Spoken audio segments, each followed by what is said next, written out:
नमस्कार दोस्तों, welcome to only set practice. आज हम बात करेंगे एडिटोरिया के बिहार दरोगा प्रैक्टिस सेट नंबर 7 के बारे में। ठीक है दोस्तों, 6 सेटों के बारे में हम लोग ऑलरेडी डिस्कस कर चुके हैं। अब 7 सेट को हम लोग लगाने वाले हैं। तो चलिए दोस्तों, अब हम चलते हैं प्रश्न की ओर। ठीक है दोस्तों, समय को हम लोग ज़्यादा लंबा नहीं करेंगे।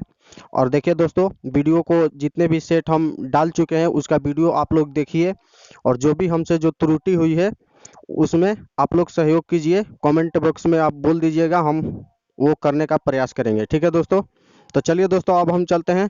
प्रश्न संख्या 1 से शुरू करेंगे और सभी विषयों को बारी बारी से देखेंगे। ठीक है दोस्तों, ये देखिए दोस्तों, इसका विषय सूची हो गया। ठीक है दोस्तों, और ये इसका महत्वपूर्ण टॉपिक्स हो गया, जिन जिन टॉपिक से प्रश्नों को लिया गया है। ठीक है दोस्तों, ये देखिए भूगोल, अर्थव्यवस्था, राज व्यवस्था, पर्यावरण विज्ञान, और लास्ट में आपका सामयिकी मिलेगी। ठीक है दोस्तों, तो चलिए दोस्तों, प्रश्न संख्या 1 से हम लोग शुरू करेंगे और 1 से 95 तक के प्रश्नों को देखेंगे। ठीक है, और देखिए दोस्तों, 5 प्रश्न जो है वो आपका गणित से है। तो गणित को आप लोग स्क्रीनशॉट ले लीजिएगा और अपने से हल करने का प्रयास कीजिएगा। ठीक है दोस्तों, तो 95 प्रश्नों को ही हम करने वाले हैं। तो चलिए दोस्तों, प्रश्न संख्या 1 से शुरू करते हैं। प्रश्न संख्या 1 क्या कह रहा है दोस्तों, कि कौन सा राज्य अपने राज्य में एटालिन जल विद्युत परियोजना को स्थापित करने के प्रस्ताव को पारित किया है? Option A Goa, option B Karnataka, option C Arunachal Pradesh, option D Manipur. तो दोस्तों, 1 नंबर प्रश्न का सही उत्तर होगा ऑप्शन सी, अरुणाचल प्रदेश ने। ठीक है दोस्तों, एटालिन जल विद्युत परियोजना स्थापित करने का प्रस्ताव किसने पारित किया है दोस्तों? तो अरुणाचल प्रदेश ने। अब चलिए दोस्तों, हम चलते हैं दूसरे प्रश्न की ओर। भारत के रक्षा मंत्री श्री राजनाथ सिंह को किस देश ने तेजस नामक सफेद घोड़ा उपहार में दिया है? Option A Mongolia, option B Nepal, option C Bangladesh, option D Sri Lanka. तो दूसरे नंबर प्रश्न का सही उत्तर होगा ऑप्शन ए मंगोलिया ने। किसने दोस्तों? मंगोलिया ने। जो भारत के रक्षा मंत्री हैं श्री राजनाथ सिंह, उनको तेजस नामक सफेद घोड़ा उपहार में दिया है। अब चलिए दोस्तों, हम चलते हैं तीसरे नंबर प्रश्न की ओर। सर्कल नामक नई सुविधा देने वाला सोशल मीडिया प्लेटफॉर्म है? Option A Facebook, option B Twitter, option C Instagram, option D Telegram. तो तीसरे नंबर प्रश्न का सही उत्तर होगा ऑप्शन बी ट्विटर ने। किसने दोस्तों? ट्विटर ने सर्कल नामक नई सुविधा देने वाला है, यानी सोशल मीडिया प्लेटफॉर्म पर। अब चलिए दोस्तों, हम चलते हैं 4 नंबर प्रश्न की ओर। इलेक्ट्रॉनिक बैंक गारंटी जारी करने वाला भारत का पहला बैंक कौन सा है? Option A HDFC, option B SBI, option C ICICI, option D Axis. तो दोस्तों, 4 नंबर प्रश्न का सही उत्तर होगा ऑप्शन ए एचडीएफसी बैंक ने। ठीक है दोस्तों, किसने? एचडीएफसी बैंक ने इलेक्ट्रॉनिक बैंक गारंटी जारी करने वाला भारत का पहला बैंक है। अब चलिए दोस्तों, हम चलते हैं 5 नंबर प्रश्न की ओर। हाल के दिनों में चर्चा में रहा मून लाइटनिंग शब्द का संबंध किस क्षेत्र से है? ऑप्शन ए रोजगार, ऑप्शन बी अंतरिक्ष विज्ञान, ऑप्शन सी मनोविज्ञान, ऑप्शन डी रक्षा क्षेत्र। तो दोस्तों, 5 नंबर प्रश्न का सही उत्तर होगा ऑप्शन ए रोजगार से। जो मून लाइटनिंग शब्द है वो रोजगार से है। अब चलिए दोस्तों, हम चलते हैं छठे प्रश्न की ओर।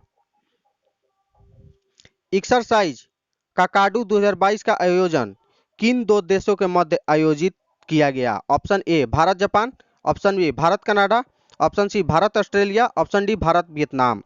तो दोस्तों, छठे नंबर प्रश्न का सही उत्तर होगा ऑप्शन सी भारत ऑस्ट्रेलिया। ठीक है दोस्तों, जो एक्सरसाइज काकाडू 2022 है उसका संबंध 2 देशों के मध्य है, भारत और ऑस्ट्रेलिया के बीच। ठीक है दोस्तों, अब हम चलते हैं 7 नंबर प्रश्न की ओर। भारत की पहली नाइट स्काई सेंचुरी कहाँ स्थापित की जा रही है? Option A Ladakh, option B Delhi, option C Uttarakhand, option D Assam. तो दोस्तों, 7 नंबर प्रश्न का सही उत्तर होगा ऑप्शन ए लद्दाख में। कहां पर दोस्तों? लद्दाख में नाइट स्काई सेंचुरी स्थापित की जा रही है। अब चलिए दोस्तों, हम चलते हैं 8 नंबर प्रश्न की ओर। पद्मश्री पुरस्कार से सम्मानित रामचंद्र मांझी का हाल ही में निधन हुआ है। उनका संबंध किस क्षेत्र से था? ऑप्शन ए लोक नर्तक, ऑप्शन बी समाज सेवा, ऑप्शन सी संगीत, ऑप्शन डी विज्ञान। तो 8 नंबर प्रश्न का सही उत्तर होगा ऑप्शन ए लोक नर्तक से। ठीक है दोस्तों, उनका संबंध किस क्षेत्र से था? लोक नर्तक से। अब चलिए दोस्तों हम चलते हैं 9 नंबर प्रश्न की ओर। हाल ही में अर्जुन अवार्ड जीतने वाले पहले भारतीय क्रिकेटर का निधन हो गया, उनका नाम है option A Vani Jairam, option B Nandu Natekar, option C Salim Durani, option D इनमें से कोई नहीं। तो 9 नंबर प्रश्न का सही उत्तर होगा ऑप्शन सी सलीम दुरानी जी का। ठीक है दोस्तों, सलीम दुरानी जी का हाल ही में निधन हो गया है और वे पहले भारतीय क्रिकेटर थे अर्जुन अवार्ड जीतने वाले। अब चलिए दोस्तों हम चलते हैं 10 नंबर प्रश्न की ओर।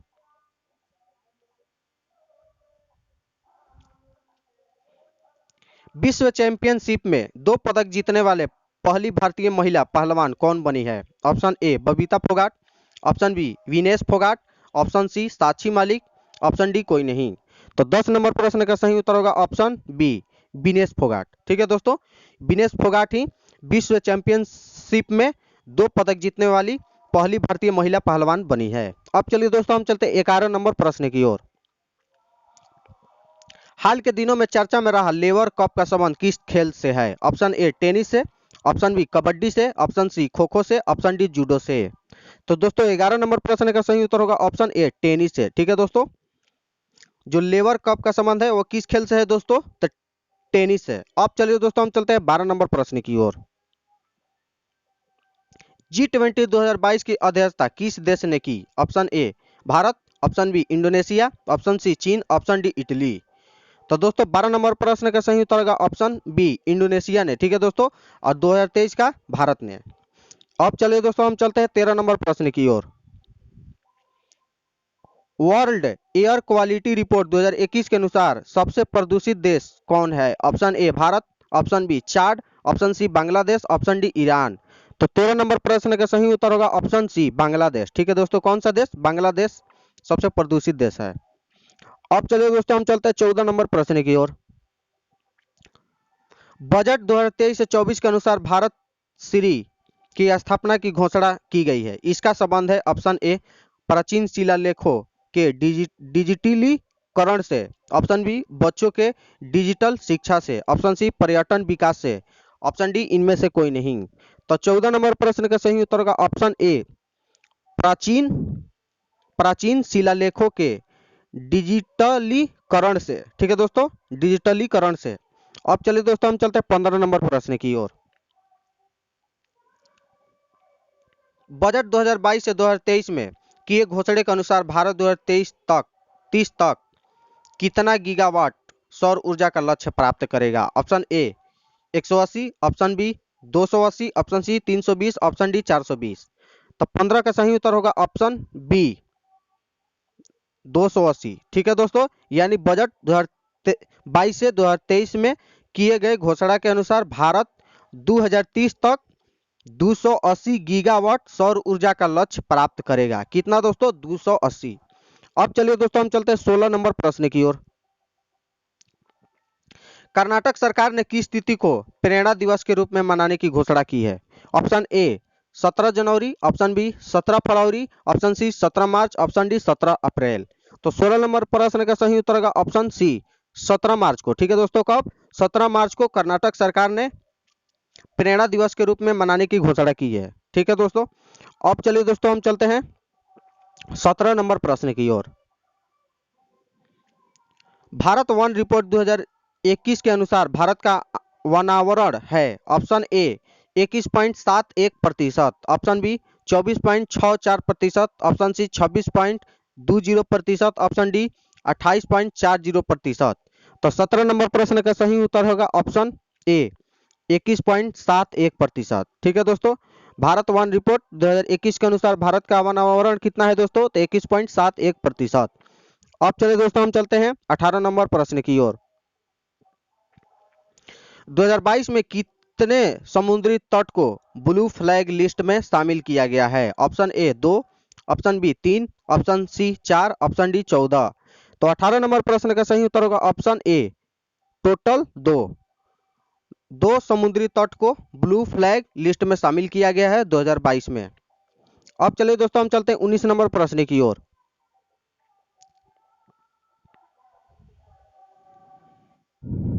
जैव विविधता के संरक्षण से संबंधित समझौता भारत तथा किन देशों के मध्य हुआ है? ऑप्शन ए चीन, option B Sri Lanka, option C Norway, option D Nepal. तो 19 नंबर प्रश्न का सही उत्तर होगा ऑप्शन डी, नेपाल के साथ। किसके साथ दोस्तों? नेपाल के साथ। अब चलो दोस्तों हम चलते हैं 20 नंबर प्रश्न की ओर। भारत के नए महालेखा नियंत्रक यानी सीजीए किसे नियुक्त किया गया है? Option A Bharti Das, option B R Venkat Ramana, option C Tushar Mehta, option D कोई नहीं। तो 20 नंबर प्रश्न का सही उत्तर होगा ऑप्शन ए भारती दास। भारती दास को महालेखा नियंत्रक नियुक्त किया गया है। अब चले दोस्तों हम चलते हैं 21 नंबर प्रश्न की ओर। मुलायम सिंह यादव के संबंध में निम्न में से कौन सा कथन गलत है? ऑप्शन ए वे 3 बार उत्तर प्रदेश के मुख्यमंत्री बने, ऑप्शन बी वे 1 बार देश के रक्षा मंत्री बने, ऑप्शन सी वे 8 बार विधायक बने, ऑप्शन डी इनका जन्म उत्तर प्रदेश के गोरखपुर जिले में हुआ। तो 21 नंबर प्रश्न का सही उत्तर जो कि गलत है वो है ऑप्शन डी। ठीक है दोस्तों, इनका जन्म उत्तर प्रदेश के गोरखपुर जिले में हुआ। ठीक है दोस्तों,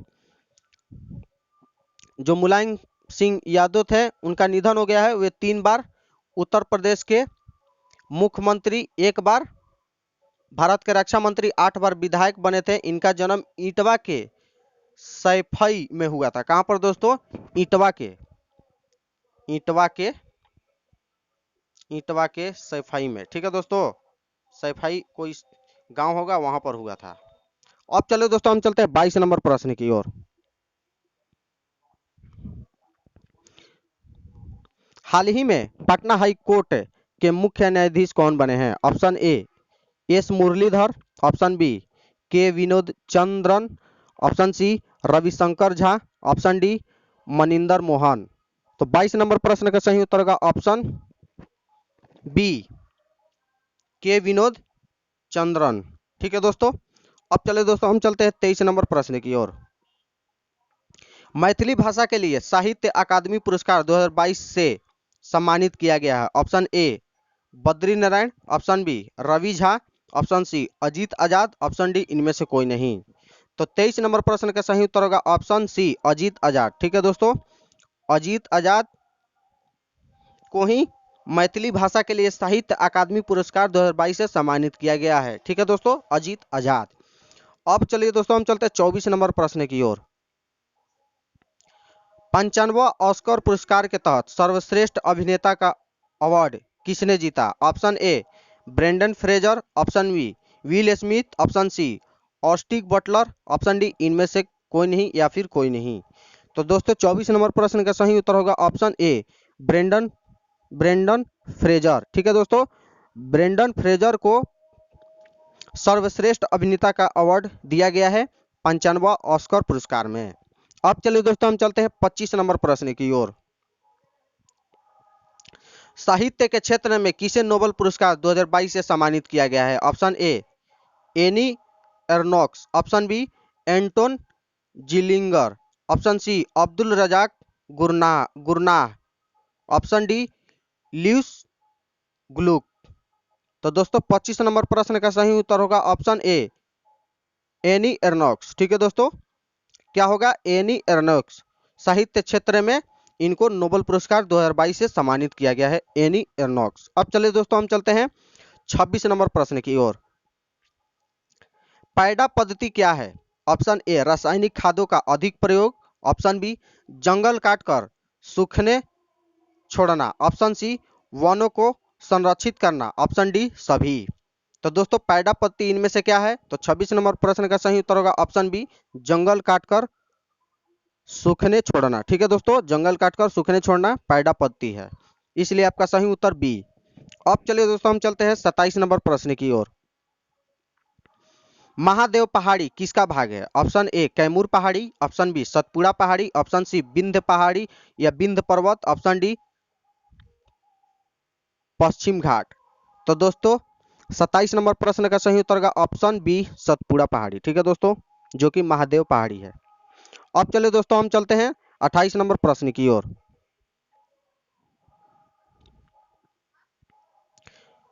दक्कन का पठार किस काल में निर्मित हुआ था? Option A Tertiary, option B Permian, option C Cretaceous, option D कोई नहीं।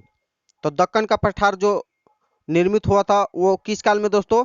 तो ऑप्शन सी क्रोटेशियस काल में। ठीक है दोस्तों, क्रोटेशियस काल में दक्कन का पठार निर्मित हुआ था। किस काल में दोस्तों? क्रोटेशियस। अब चलिए दोस्तों हम चलते हैं 29 नंबर प्रश्न की ओर। बिहार के कितने जिलों से होकर गंगा नदी प्रभावित होती है? Option A 8, option B 10, option C 12, option D 14। तो दोस्तों 29 नंबर प्रश्न का सही उत्तर होगा ऑप्शन सी टोटल 12। ठीक है दोस्तों, 12 जिलों से होकर गंगा नदी प्रभावित होती है। अब चलिए दोस्तों हम चलते हैं 30 नंबर प्रश्न की ओर। भारत में एग्रो इकोलॉजिकल जोन्स की संख्या कितनी है? Option A 15, option B 17, option C 21, option D 24। तो 30 नंबर प्रश्न का सही उत्तर होगा ऑप्शन सी टोटल 21। ठीक है दोस्तों, टोटल 21 भारत में एग्रो इकोलॉजिकल जोन्स की संख्या है। अब चलिए दोस्तों हम चलते हैं 31 नंबर प्रश्न की ओर।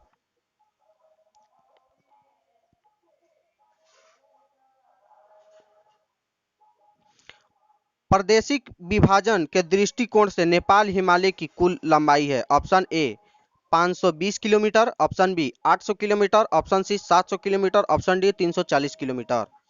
तो 31 नंबर प्रश्न का सही उत्तर होगा ऑप्शन बी टोटल 800 किलोमीटर। ठीक है दोस्तों, कितना है? 800 किलोमीटर।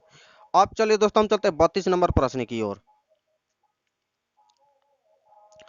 निम्न में से कौन सी झील राजस्थान में नहीं है? ऑप्शन ए पिछौला झील, ऑप्शन बी डिंडवाना झील, ऑप्शन सी मानस झील, ऑप्शन डी फतेह सागर झील। तो दोस्तों इनमें से वो कौन सा झील है जो राजस्थान में नहीं है? तो 32 नंबर प्रश्न का सही उत्तर होगा ऑप्शन सी मानस झील। ठीक है दोस्तों, कौन सा झील? मानस झील राजस्थान में नहीं है।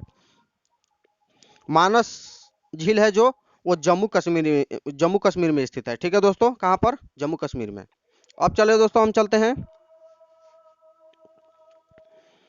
33 नंबर प्रश्न की ओर। राष्ट्रीय जल संसाधन परिषद का गठन किस वर्ष किया गया था? Option A 1974, option B 1976, option C 1980, option D 1983।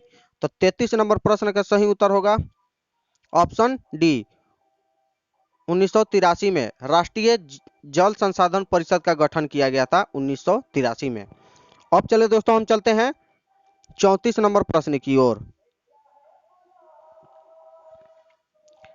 आर्य सभ्यता में मनुष्य के जीवन की आयु के आरोही क्रमानुसार निम्नलिखित चरणों में से कौन सा विकल्प सही है? ऑप्शन ए ब्रह्मचर्य, गृहस्थ, वानप्रस्थ, संन्यास, ऑप्शन बी गृहस्थ, ब्रह्मचर्य, वानप्रस्थ, संन्यास, ऑप्शन सी ब्रह्मचर्य, वानप्रस्थ, संन्यास, गृहस्थ, ऑप्शन डी गृहस्थ, संन्यास, वानप्रस्थ, ब्रह्मचर्य। तो दोस्तों 34 नंबर प्रश्न का सही उत्तर होगा ऑप्शन ए ब्रह्मचर्य, गृहस्थ, वानप्रस्थ, उसके बाद संन्यास। ठीक है दोस्तों, अब चलिए दोस्तों हम चलते हैं 35 नंबर प्रश्न की ओर। गुप्त वंश के किस शासक को लिच्छवी द्रोहित्र कहते हैं? ऑप्शन ए चंद्रगुप्त प्रथम, ऑप्शन बी चंद्रगुप्त द्वितीय, option C Samudragupta, option D Kumaragupta. तो 35 नंबर प्रश्न का सही उत्तर होगा ऑप्शन सी समुद्रगुप्त को। ठीक है दोस्तों, समुद्रगुप्त को ही लिच्छवी दौहित्र कहते हैं। लिच्छवी दौहित्र किसको बोलते हैं दोस्तों? समुद्रगुप्त को। अब चलिए दोस्तों हम चलते हैं 36 नंबर प्रश्न की ओर। महाबलीपुरम के सप्त पैगोड़ा किसके द्वारा संरक्षित कला के साक्षी है? ऑप्शन ए चोलो, ऑप्शन बी चेरो, ऑप्शन सी राष्ट्रकूटो, ऑप्शन डी पल्लवो।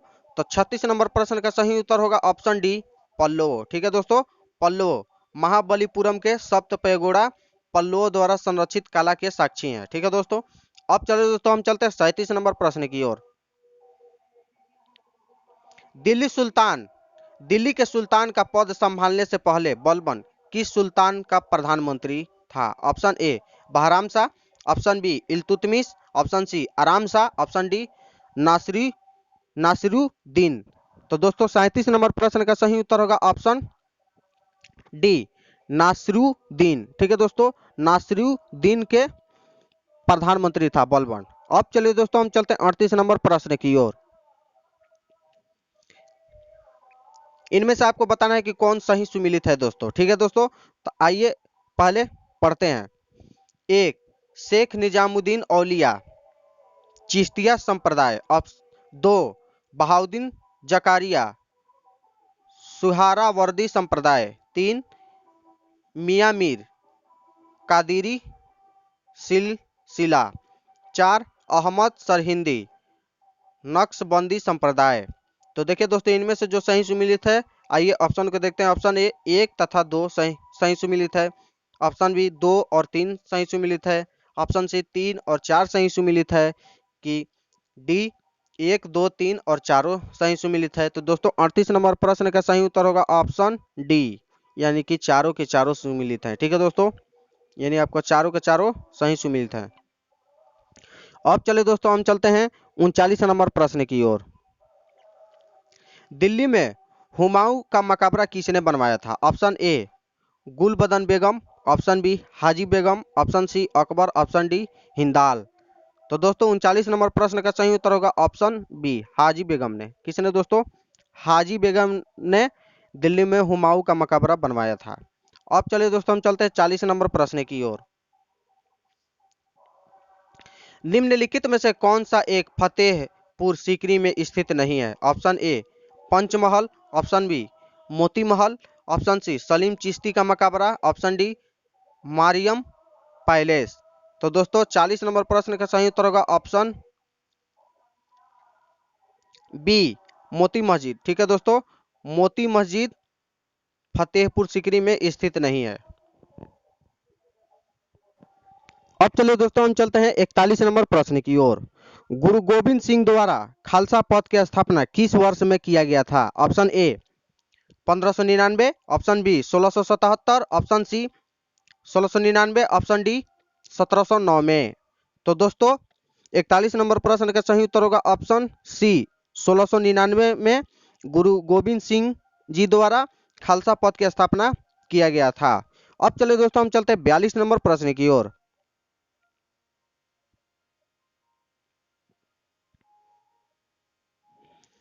नादिर शाह के आक्रमण के समय दिल्ली का शासक निम्नलिखित में से कौन था? Option A Mohammad Shah, option B Bahadur Shah, option C Alamgir द्वितीय, ऑप्शन डी शाह आलम द्वितीय। तो दोस्तों जब नादिर शाह भारत पर आक्रमण किया था उस समय दिल्ली का शासक कौन था इनमें से? तो 42 नंबर प्रश्न का सही उत्तर होगा ऑप्शन ए मोहम्मद शाह। ठीक है दोस्तों, कौन था? मोहम्मद शाह। अब चलिए दोस्तों हम चलते हैं 43 नंबर प्रश्न की ओर। बुनियादी शिक्षा का विचार सबसे पहले किसने प्रस्तुत किया था? Option A Jawaharlal Nehru, option B Raja Ram Mohan Roy, option C Mahatma Gandhi, option D Annie Besant. तो दोस्तों 43 नंबर प्रश्न का सही उत्तर होगा ऑप्शन सी महात्मा गांधी। ठीक है दोस्तों, महात्मा गांधी जी ने बुनियादी शिक्षा का विचार सबसे पहले प्रस्तुत किए थे। अब चलिए दोस्तों हम चलते हैं 44 नंबर प्रश्न की ओर।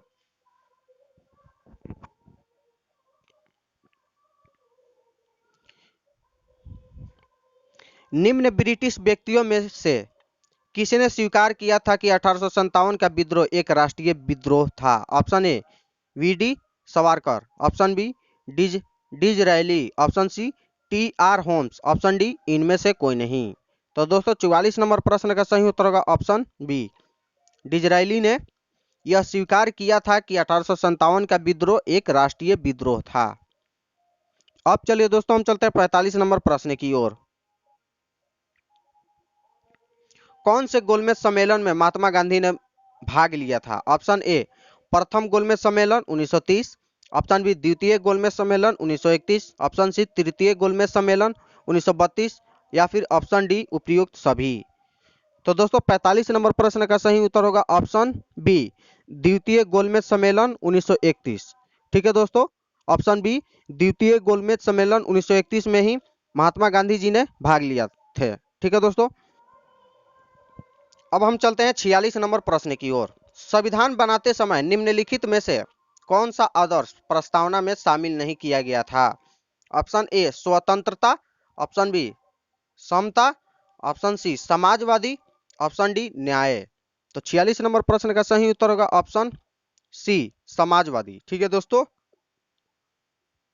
समाजवादी आदर्श को प्रस्तावना में शामिल नहीं किया गया था संविधान बनाते समय। अब हम चलते हैं 47 नंबर प्रश्न की ओर। संपत्ति के अधिकार को मौलिक अधिकारों की सूची से किसके शासनकाल के दौरान हटाया गया था? ऑप्शन ए इंदिरा गांधी सरकार, ऑप्शन बी मोरारजी देसाई सरकार, ऑप्शन सी नरसिम्हा राव सरकार, ऑप्शन डी राजीव गांधी सरकार। तो 47 नंबर प्रश्न का सही उत्तर होगा ऑप्शन बी मोरारजी देसाई सरकार। ठीक है दोस्तों, यानी बी आपका सही उत्तर होगा। मोरारजी देसाई सरकार में ही संपत्ति के अधिकार को मौलिक अधिकार की सूची से हटाया गया था। अब चलिए दोस्तों हम चलते हैं 48 नंबर प्रश्न की ओर। पहले वित्त आयोग का गठन हुआ था? ऑप्शन ए 1950 में, ऑप्शन बी 1951 में, ऑप्शन सी 1952 में, ऑप्शन डी 1954 में। तो 48 नंबर प्रश्न का सही उत्तर होगा ऑप्शन बी 1951 में। ठीक है दोस्तों, 1951 में ही पहले वित्त आयोग का गठन हुआ था। अब हम चलते हैं 49 नंबर प्रश्न की ओर। भारत के राष्ट्रपति के पास आपात अधिकार है? ऑप्शन ए 4 प्रकार के, ऑप्शन बी 2 प्रकार के, ऑप्शन सी 5 प्रकार के, ऑप्शन डी 3 प्रकार के। तो दोस्तों 49 नंबर प्रश्न का सही उत्तर होगा ऑप्शन डी 3 प्रकार के। टोटल 3 प्रकार के भारत के राष्ट्रपति के पास अधिकार है। अब हम चलते हैं 50 नंबर प्रश्न की ओर। भारत में सरकार की संसदीय प्रणाली कहां से ग्रहण की गई है? ऑप्शन ए अमेरिकी संविधान, ऑप्शन बी रूसी संविधान, ऑप्शन सी ब्रिटिश संविधान, ऑप्शन डी ऑस्ट्रेलियाई संविधान।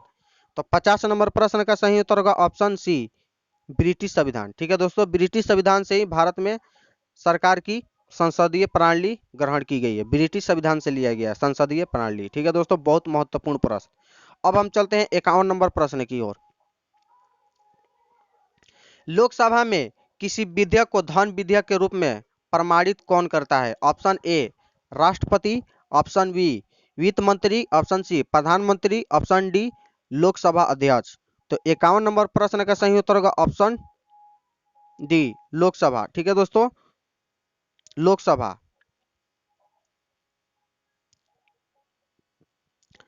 अब चलिए दोस्तों हम चलते हैं 52 नंबर प्रश्न की ओर। भारत के संविधान की कौन सी अनुसूची राज्यसभा में सीटों के बंटवारे का निर्धारण करती है? ऑप्शन ए तीसरी अनुसूची, ऑप्शन बी चौथी अनुसूची, ऑप्शन सी पांचवी अनुसूची, ऑप्शन डी छठी अनुसूची। तो 52 नंबर प्रश्न का सही उत्तर होगा ऑप्शन बी चौथी अनुसूची। ठीक है दोस्तों, कौन सी अनुसूची? चौथी अनुसूची भारत के संविधान में राज्यसभा में सीटों के बंटवारे का निर्धारण करती है, चौथी अनुसूची। अब हम चलते हैं 53 नंबर प्रश्न की ओर। उच्चतम न्यायालय के सेवानिवृत्त न्यायाधीशों के लिए कहां पर वकालत करने की मनाही है? ऑप्शन ए उच्चतम न्यायालय के अलावा किसी अन्य न्यायालय में, ऑप्शन बी भारत के किसी भी न्यायालय में, ऑप्शन सी उच्च न्यायालयों से नीचे किसी भी न्यायालय में, ऑप्शन डी किसी भी फौजदारी अदालत में। तो 53 नंबर प्रश्न का सही उत्तर होगा ऑप्शन बी भारत के किसी भी न्यायालय में मनाही है। ठीक है दोस्तों, यानी बी आपका सही उत्तर होगा, भारत के किसी भी न्यायालय में मनाही है। अब हम चलते हैं 54 नंबर प्रश्न की ओर।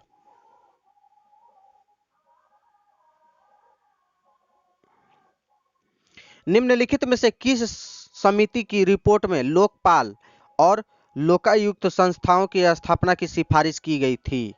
ऑप्शन ए प्रथम प्रशासनिक सुधार समिति, ऑप्शन बी केवी कामत समिति, ऑप्शन सी अशोक मेहता समिति, ऑप्शन डी इनमें से कोई नहीं। तो 54 नंबर प्रश्न का सही उत्तर होगा ऑप्शन ए प्रथम प्रशासनिक सुधार समिति। ठीक है दोस्तों, अब हम चलते हैं 55 नंबर प्रश्न की ओर। भारतीय संविधान के किस अनुच्छेद में मुख्यमंत्री के कार्यों को परिभाषित किया गया है? ऑप्शन ए अनुच्छेद 163, ऑप्शन बी अनुच्छेद 166, ऑप्शन सी अनुच्छेद 167, ऑप्शन डी अनुच्छेद 168। तो 55 नंबर प्रश्न का सही उत्तर होगा ऑप्शन सी अनुच्छेद 167 में। ठीक है दोस्तों, किस अनुच्छेद में? अनुच्छेद 168 में मुख्यमंत्री के कार्यों को परिभाषित किया गया है। अब हम चलते हैं 56 नंबर प्रश्न की ओर। मोहिनीअट्टम नृत्य का विकास निम्नलिखित में से मूलतः किस राज्य में हुआ है? ऑप्शन ए कर्नाटक में, option B Andhra Pradesh, option C Kerala, option D Tamil Nadu. तो दोस्तों जो मोहिनीअट्टम नृत्य है वो इनमें से कौन से राज्य में हुआ है? तो 56 नंबर प्रश्न का सही उत्तर होगा ऑप्शन सी केरल में। ठीक है दोस्तों, कहां पर? केरल में। अब हम चलते हैं 57 नंबर प्रश्न की ओर। पोत निर्माण यार्ड मजगांव डॉक शिपयार्ड कहाँ स्थित है? ऑप्शन ए कोचीन में, option B Goa, option C Maharashtra, option D Visakhapatnam. तो 57 नंबर प्रश्न का सही उत्तर होगा ऑप्शन सी महाराष्ट्र में। कहां पर दोस्तों? महाराष्ट्र में। अब हम चलते हैं 58 नंबर प्रश्न की ओर। केंद्रीय खाद्य प्रौद्योगिकी और अनुसंधान संस्थान कहां पर स्थित है? Option A Chennai, option B Delhi, option C Mysore, option D Hyderabad. तो दोस्तों केंद्रीय खाद्य प्रौद्योगिकी और अनुसंधान संस्थान इनमें से कहां स्थित है? तो 58 नंबर प्रश्न का सही उत्तर होगा ऑप्शन सी मैसूर में। कहां पर दोस्तों? मैसूर में। अब हम चलते हैं 59 नंबर प्रश्न की ओर। केंद्रीय मृदा संरक्षण बोर्ड का गठन कब किया गया था? ऑप्शन ए 1953 में, ऑप्शन बी 1962 में, ऑप्शन सी 1974 में, ऑप्शन डी 1988 में। तो 59 नंबर प्रश्न का सही उत्तर होगा ऑप्शन ए 1953 में केंद्रीय मृदा संरक्षण बोर्ड का गठन किया गया था। अब हम चलते हैं 60 नंबर प्रश्न की ओर। निम्न में से किस देश के संसद का नाम राष्ट्रीय पंचायत है? Option A Nepal, option B Malaysia, option C Bhutan, option D Maldives. तो दोस्तों जो राष्ट्रीय पंचायत इनमें से किस देश का नाम का संसद का नाम है दोस्तों? तो 60 नंबर प्रश्न का सही उत्तर होगा ऑप्शन ए नेपाल का। ठीक है दोस्तों, नेपाल का राष्ट्रीय पंचायत संसद का नाम है। अब चलते हैं, देखिए दोस्तों भूटान का तोसुंगडू। भूटान का क्या नाम है दोस्तों? तोसुंगडू। ठीक है दोस्तों, तोसुंगडू। और मलेशिया का दीवान निगारा। मलेशिया का दीवान निगारा, निगारा। इसको आप लोग लास्ट वाला याद रखिएगा, निगारा। और आपका एक हो गया मालदीव का मजलिस। मालदीव का मजलिस, मजलिस। ठीक है दोस्तों, मजलिस। मालदीव का मालदीव का मजलिस, मलेशिया का निगारा। ठीक है दोस्तों, और भूटान का तोसुंगडू। ठीक है दोस्तों, तोसुंगडू। अब चल दिए दोस्तों 61 नंबर प्रश्न की ओर। कार्टाजेना प्रोटोकॉल का संबंध है ऑप्शन ए जैव सुरक्षा समझौते से, ऑप्शन बी प्रदूषण से, ऑप्शन सी ओजोन संरक्षण से, ऑप्शन डी जलवायु परिवर्तन से। तो कार्टाजेना प्रोटोकॉल का संबंध इनमें से किससे है दोस्तों? तो 61 नंबर प्रश्न का सही उत्तर होगा ऑप्शन ए जैव सुरक्षा समझौते से। ठीक है दोस्तों, जैव सुरक्षा समझौते से कार्टाजेना प्रोटोकॉल का संबंध है। अब चलिए दोस्तों हम चलते हैं 62 नंबर प्रश्न की ओर। गैस जो धान के खेत में उत्सर्जित होती है तथा भूमि के तापमान में वृद्धि करती है वो है option A nitrogen, option B carbon dioxide, option C carbon monoxide, option D methane. तो 62 नंबर प्रश्न का सही उत्तर होगा ऑप्शन डी मीथेन। ठीक है दोस्तों, जो धान के खेत में उत्सर्जित होती है वो कौन सा गैस है दोस्तों? मीथेन। अब हम चलते हैं 63 नंबर प्रश्न की ओर।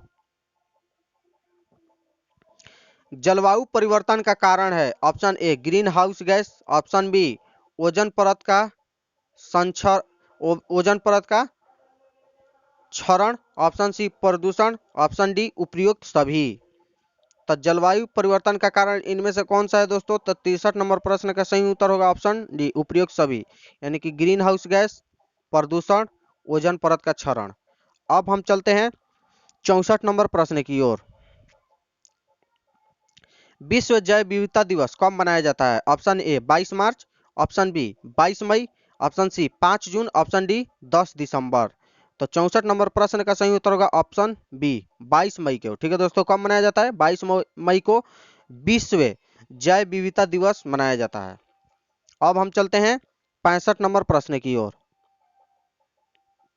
निम्नलिखित राज्यों में से किसी ने भारत की सबसे बड़ी अंतर्देशीय लवणीय आर्द्र भूमि है? Option A Gujarat, option B Haryana, option C Madhya Pradesh, option D Rajasthan.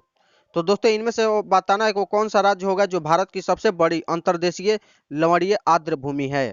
तो 65 नंबर प्रश्न का सही उत्तर होगा ऑप्शन ए गुजरात। ठीक है दोस्तों, गुजरात में। चलिए दोस्तों अब हम चलते हैं 66 नंबर प्रश्न की ओर। निम्नलिखित में से किस राशि के लिए कोई मात्रक नहीं है? ऑप्शन ए घनत्व, ऑप्शन बी बल, ऑप्शन सी संवेग, ऑप्शन डी अपेक्षिक घनत्व। तो दोस्तों 66 नंबर प्रश्न का सही उत्तर होगा ऑप्शन डी अपेक्षिक घनत्व। ठीक है दोस्तों, जिसका कोई मात्रक नहीं है। बाकी घनत्व का दोस्तों ऐसा ही मात्रक क्या होगा? तो किलोग्राम प्रति मीटर क्यूब। बल का दोस्तों क्या होगा? न्यूटन। और संवेग का क्या होगा दोस्तों? किलोग्राम मीटर प्रति सेकेंड। बाकी अपेक्षिक घनत्व का कोई मात्रक नहीं है। अब चले दोस्तों हम चलते हैं 67 नंबर प्रश्न की ओर। निम्नलिखित में से किस मामले में कोई कार्य नहीं होता है? ऑप्शन ए राधा एक पुल में तैर रही है, ऑप्शन बी एक इंजन ट्रेन को खींच रहा है, ऑप्शन सी एक पवन चक्की द्वारा कुएं से पानी निकाला जा रहा है, ऑप्शन डी एक गाधा अपनी पीठ पर वजन लेकर चल रहा है। तो दोस्तों 67 नंबर प्रश्न का सही उत्तर होगा ऑप्शन डी एक गाधा अपनी पीठ पर वजन लेकर चल रहा है। इस स्थिति में कोई कार्य नहीं होता है। अब चलिए दोस्तों हम चलते हैं 68 नंबर प्रश्न की ओर। किसी संकुचित स्प्रिंग में सामान्य लंबाई के स्प्रिंग से अधिक ऊर्जा होती है क्योंकि स्प्रिंग संकुचित होने के कारण इसमें निम्न में से कौन सी ऊर्जा निहित होती है? ऑप्शन ए स्थितिज ऊर्जा, ऑप्शन बी उष्मीय ऊर्जा, ऑप्शन सी गतिज ऊर्जा, ऑप्शन डी रासायनिक ऊर्जा। तो 68 नंबर प्रश्न का सही उत्तर होगा ऑप्शन ए स्थितिज ऊर्जा। ठीक है दोस्तों, स्थितिज ऊर्जा आपका सही उत्तर होगा। अब चलिए दोस्तों हम चलते हैं 69 नंबर प्रश्न की ओर। निम्नलिखित में से किस समीकरण द्वारा संवेग की गणना की जाती है? ऑप्शन ए संवेग बराबर द्रव्यमान बटे आयतन, ऑप्शन बी संवेग बराबर द्रव्यमान गुना वेग, ऑप्शन सी संवेग बराबर द्रव्यमान गुना त्वरण, ऑप्शन डी संवेग बराबर द्रव्यमान गुना आयतन। तो दोस्तों 69 नंबर प्रश्न का सही उत्तर होगा ऑप्शन बी संवेग बराबर द्रव्यमान गुना वेग। अब चलिए दोस्तों हम चलते हैं 70 नंबर प्रश्न की ओर। जब पानी से भरे हुए एक बीकर में एक कॉर्क और कील को रखा जाता है तो कॉर्क तैरता है जबकि कील डूब जाता है, इसका कारण है? तो आइए दोस्तों ऑप्शन को देखते हैं। ऑप्शन ए कॉर्क का घनत्व पानी के घनत्व से अधिक है, ऑप्शन बी लोहे के कील का घनत्व पानी के घनत्व से अधिक है, ऑप्शन सी लोहे के कील का द्रव्यमान कॉर्क के द्रव्यमान से अधिक है, ऑप्शन डी कॉर्क का द्रव्यमान लोहे के कील के द्रव्यमान से अधिक है। तो 70 नंबर प्रश्न का सही उत्तर होगा ऑप्शन बी लोहे के कील का घनत्व पानी के घनत्व से अधिक है। ठीक है दोस्तों, इसीलिए वह डूब जा रहा है, इसीलिए 70 नंबर प्रश्न का सही उत्तर ऑप्शन बी। अब चलिए दोस्तों हम चलते हैं 71 नंबर प्रश्न की ओर। निम्नलिखित में से कौन सी विद्युत चुंबकीय तरंगे नहीं है? Option A radio, option B infrared, option C microwave, option D ultrasound. तो 71 नंबर प्रश्न का सही उत्तर होगा ऑप्शन डी अल्ट्रासाउंड चुंबकीय तरंगे नहीं है। अब चलिए दोस्तों हम चलते हैं 72 नंबर प्रश्न की ओर। निम्नलिखित में से कौन सा कथन सत्य है? ध्वनि का वेग होता है, आइए दोस्तों अब ऑप्शन को देखते हैं। ऑप्शन ए सर्दियों की तुलना में गर्मियों में कम, ऑप्शन बी सर्दियों और गर्मियों में एक समान, ऑप्शन सी मौसम पर निर्भर नहीं है, ऑप्शन डी सर्दियों की तुलना में गर्मियों में अधिक। तो 72 नंबर प्रश्न का सही उत्तर होगा ऑप्शन डी सर्दियों की तुलना में गर्मियों में अधिक ध्वनि का वेग होता है, सर्दियों की तुलना में गर्मियों में अधिक। अब चलिए दोस्तों हम चलते हैं 73 नंबर प्रश्न की ओर।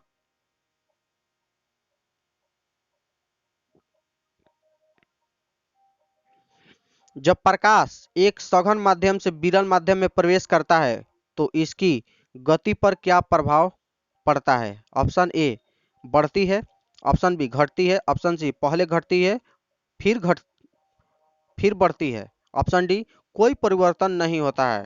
तो 73 नंबर प्रश्न का सही उत्तर होगा ऑप्शन ए बढ़ती है। ठीक है दोस्तों, क्या होती है? बढ़ती है। जब प्रकाश एक सघन माध्यम से विरल माध्यम में प्रवेश करती है तो इसकी गति बढ़ती है। अब हम चलते हैं 74 नंबर प्रश्न की ओर। किसी यौगिक की सबसे छोटी संभव इकाई को क्या कहा जाता है? ऑप्शन ए अणु, ऑप्शन बी परमाणु, option C neutron, option D नाभिक। तो दोस्तों 74 नंबर प्रश्न का सही उत्तर होगा ऑप्शन ए अणु। क्या बोलते हैं दोस्तों? अणु। किसी यौगिक की सबसे छोटी संभव इकाई को हम लोग कहते हैं अणु। अब हम चलते हैं 75 नंबर प्रश्न की ओर। निम्नलिखित में से कौन सी अधातु है जो तरल अवस्था में मौजूद है? ऑप्शन ए पारा, option B boron, option C chlorine, option D bromine. तो दोस्तों 75 नंबर प्रश्न का सही उत्तर होगा ऑप्शन डी ब्रोमीन। ब्रोमीन अधातु है जो तरल अवस्था में मौजूद है। अब हम चलते हैं 76 नंबर प्रश्न की ओर।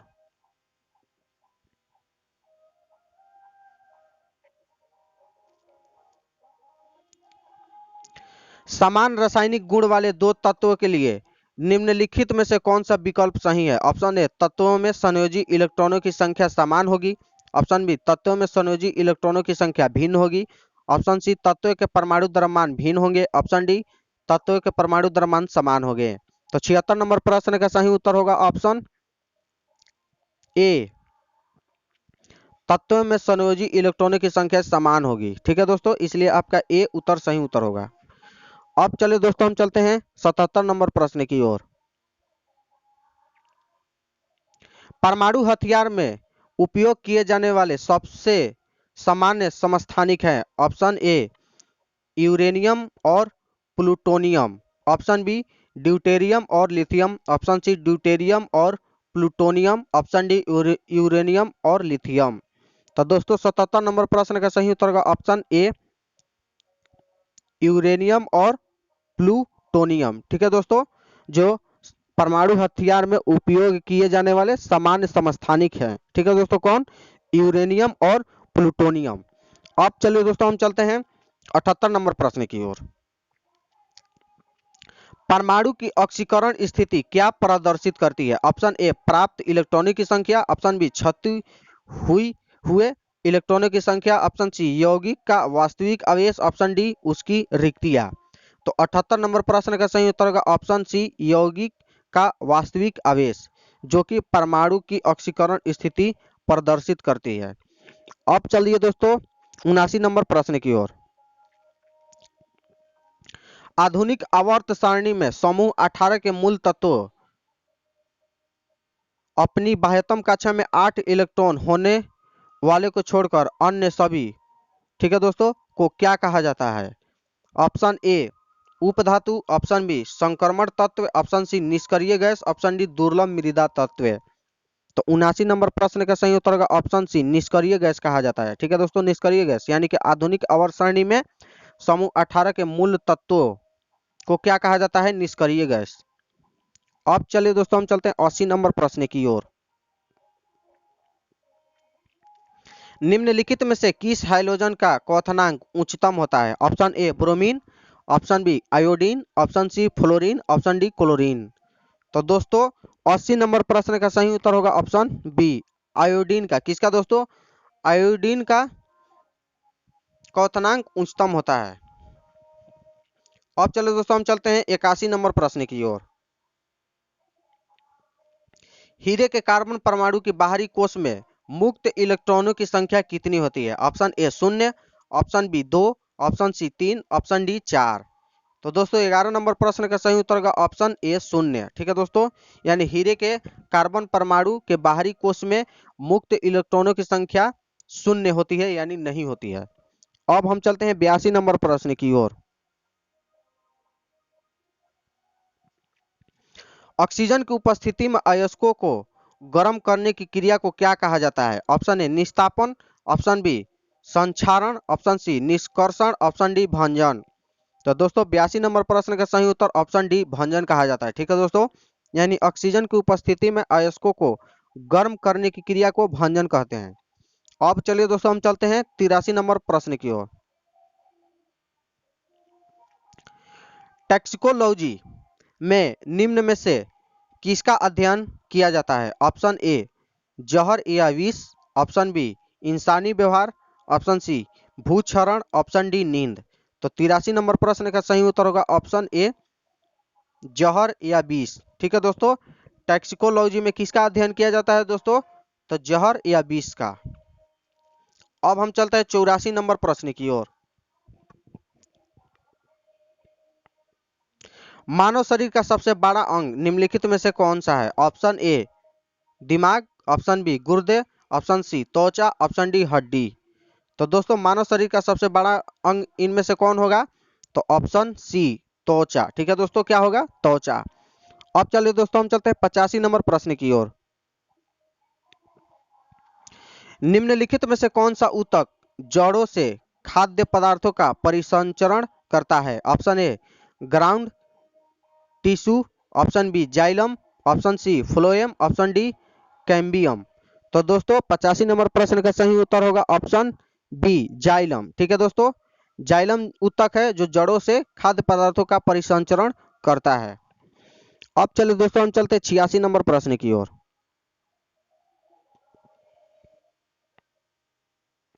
निम्नलिखित में से कौन सा समरूप अंग है? ऑप्शन ए मानव हाथ और बैल का पैर, ऑप्शन बी कुत्ते का पैर और डॉल्फिन के फ्लिपर, ऑप्शन सी चमगादड़ का पंख और हेवेल का पंख, ऑप्शन डी लॉबस्टर की पूंछ और हेवेल का फाल। तो दोस्तों 86 नंबर प्रश्न का सही उत्तर होगा ऑप्शन डी लॉबस्टर की पूंछ और हेवेल का फाल समरूप अंग है। अब हम चलते हैं 87 नंबर प्रश्न की ओर। निम्नलिखित में से कौन सा जीव मुकुलन द्वारा प्रजनन नहीं करता है? ऑप्शन ए मूंगा, option B hydra, option C sponge, option D Annelida. तो दोस्तों 87 नंबर प्रश्न का सही उत्तर होगा ऑप्शन डी एनेलिडा। ठीक है दोस्तों, एनेलिडा जो है वो वैसा जीव है जो मुकुलन द्वारा प्रजनन नहीं करता है। अब हम चलते हैं 88 नंबर प्रश्न की ओर। छोटी आंत की आंतरिक सतह पर हजारों अंगुली नुमा आकृतियां निकली हुई होती है, उन्हें क्या कहा जाता है? Option A lobes, option B bronchi, option C रंसाकुर, ऑप्शन डी मयोमास। तो दोस्तों 88 नंबर प्रश्न का सही उत्तर होगा ऑप्शन सी रंसाकुर। ठीक है दोस्तों, क्या बोलते हैं? रंसाकुर, जो कि छोटी आंत के आंतरिक सतह पर हजारों उंगली नुमा आकृतियों जैसा निकली होती है, उसको हम बोलते हैं रंसाकुर। अब हम चलते हैं 89 नंबर प्रश्न की ओर। मस्तिष्क का कौन सा हिस्सा सांस लेने को नियंत्रित करता है? ऑप्शन ए मस्तिष्क का मध्य भाग, ऑप्शन बी मस्तिष्क का अगला भाग, ऑप्शन सी अनुमस्तिष्क, ऑप्शन डी मेड्यूला। तो दोस्तों 89 नंबर प्रश्न का सही उत्तर होगा ऑप्शन डी मेड्यूला। ठीक है दोस्तों, मेड्यूला मस्तिष्क का वह भाग है जो सांस लेने को नियंत्रित करता है। अब हम चलते हैं 90 नंबर प्रश्न की ओर। गर्भाशय किसके माध्यम से योनि में खुलता है? ऑप्शन ए डिंब वाहिनी, ऑप्शन बी शुक्रवाहिका, ऑप्शन सी मूत्र मार्ग, ऑप्शन डी गर्भाशय ग्रीवा। तो 90 नंबर प्रश्न का सही उत्तर होगा ऑप्शन डी गर्भाशय ग्रीवा। ठीक है दोस्तों, गर्भाशय ग्रीवा के माध्यम से ही गर्भाशय से योनि में खुलता है। अब हम चलते हैं 91 नंबर प्रश्न की ओर। निम्नलिखित में से कौन सा पौधा थैलोफाइटा के अंतर्गत नहीं है? Option A Chara, option B Ulva, option C Funaria, option D Ulothrix. तो दोस्तों 91 नंबर प्रश्न का सही उत्तर होगा ऑप्शन सी फ्यूनेरिया। ठीक है दोस्तों, फ्यूनेरिया वैसा पौधा है जो थैलाफाइटा के अंतर्गत नहीं है। अब हम चलते हैं 92 नंबर प्रश्न की ओर। निम्नलिखित में से कौन सा क्षेत्रक प्राथमिक क्षेत्र के अंतर्गत नहीं आता है? ऑप्शन ए कृषि, ऑप्शन बी वानिकी, ऑप्शन सी खनन और उत्खनन, ऑप्शन डी विनिर्माण। तो 92 नंबर प्रश्न का सही उत्तर होगा ऑप्शन डी विनिर्माण। ठीक है दोस्तों, डी आपका सही उत्तर होगा विनिर्माण। ऐसा क्षेत्रक है जो प्राथमिक क्षेत्र के अंतर्गत नहीं आता है। अब हम चलते हैं 93 नंबर प्रश्न की ओर। प्रथम पंचवर्षीय योजना निम्नलिखित में से किस मॉडल पर आधारित थी? Option A Harold Domar model, option B PC Mahalanobis, option C Gadgil model, option D W Miller model. तो दोस्तों 93 नंबर प्रश्न का सही उत्तर होगा option A Harold Domar model पर आधारित है। ठीक है दोस्तों, यानी ए आपका सही उत्तर होगा, हैरोल्ड डोमर मॉडल पर प्रथम पंचवर्षीय योजना आधारित थी। अब हम चलते हैं 94 नंबर प्रश्न की ओर।